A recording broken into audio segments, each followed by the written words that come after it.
자, 이번에 알아볼 내용은 실제 있던 사례입니다. 우리가 8년 이상 농사를 짓는 경우 세금이 없다라는 규정이 있습니다.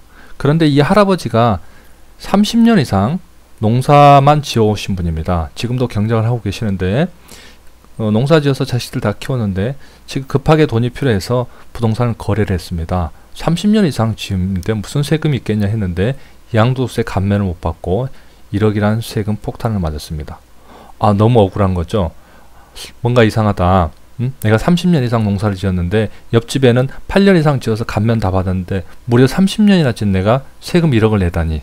그래서 서울에 있는 아들한테 전화를 했습니다. 아들은 대기업 다니는데, 야, 내가 30년 이상 농사를 지었는데 왜 세금이 나오느냐, 내가 좀 찾아봐라. 아무리 찾아봐도 정답을 알 수가 없는 겁니다. 이미 거래했으니까 그냥 내세요. 방법이 없는 것 같습니다. 자, 어떻게 돼요?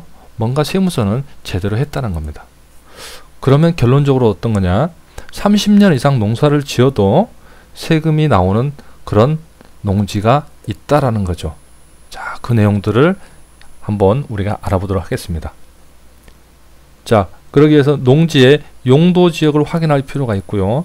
두 번째는 자격농지 감면 규정을 보셔야 된다는 겁니다. 자, 이 같은 경우도 8년이 넘었지만은 감면해주지 않은 땅이 있다라는 겁니다. 자, 도대체 어떤 땅들이 어떻게 규정되어 있길래 감면을 안 해주는지 한번 알아보도록 하겠습니다. 자, 우리 조세 특례 제한법이라고 있습니다. 자, 그 특례 제한법에는 조세를 특별히 깎아주고 제한하는 법인데 인터넷 검색해보면 나옵니다. 시행령 제66조에 나와 있습니다. 자격농지에 대한 양도세 감면, 이렇게 나와 있네요.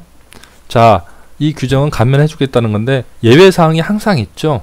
다음 각 호의 어느 하나에 해당하는 경우는 제외한다, 안 해주겠다는 이야기입니다.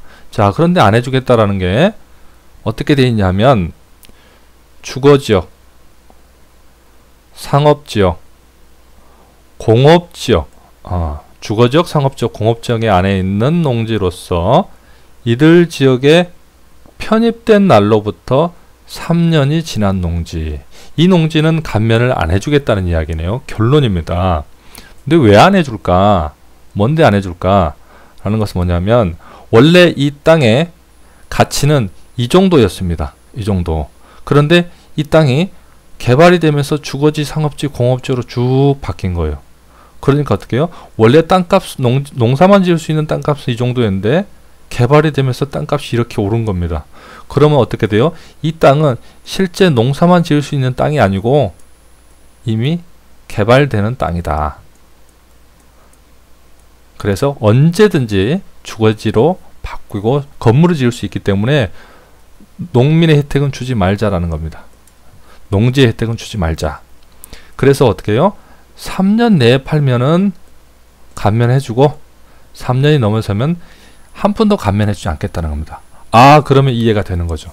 우리 할아버지가 30년 농사를 지었는데 알고 봤더니 10년 전에 이 땅이 주거지역으로 바뀐 겁니다. 그래서 땅값이 많이 올랐다는 거죠. 자, 이해되십니까?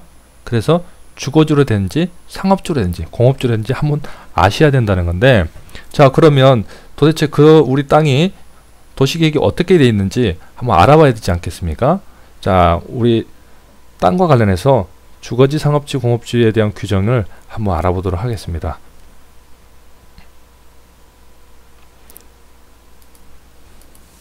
자, 모든 땅에 대해서는 국토 이용에 대한 그 법률에 의해서 용도 지역을 지정해 놨습니다.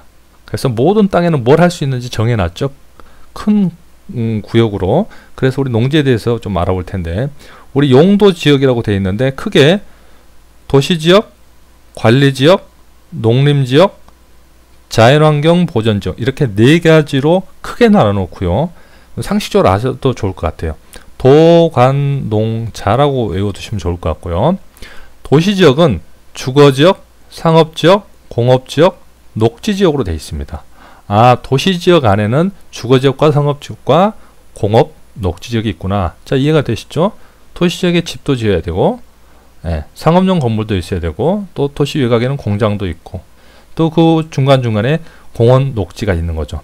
자, 왠지 이 주거지역, 상업지역, 공업지역으로 되어 있는 핑크백색은 굉장히 가격이 높을 것 같고, 그죠? 네. 건물을 지을 수 있을 것 같고.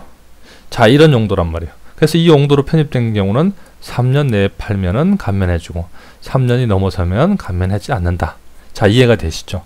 자, 반대로 이해를 해보죠. 그러면 녹지지역, 관리지역, 농림지역, 자연환경 보존지역에 들어가 있는 땅들은 왠지 개발도 안 될 것 같고 땅값도 상대적으로 낮을 것 같죠? 이런 경우는 3년 불문하고 8년 이상 경작을 하면 세금 감면을 해준다. 자, 세금 감면의 혜택을 받을 수 있다라는 거죠.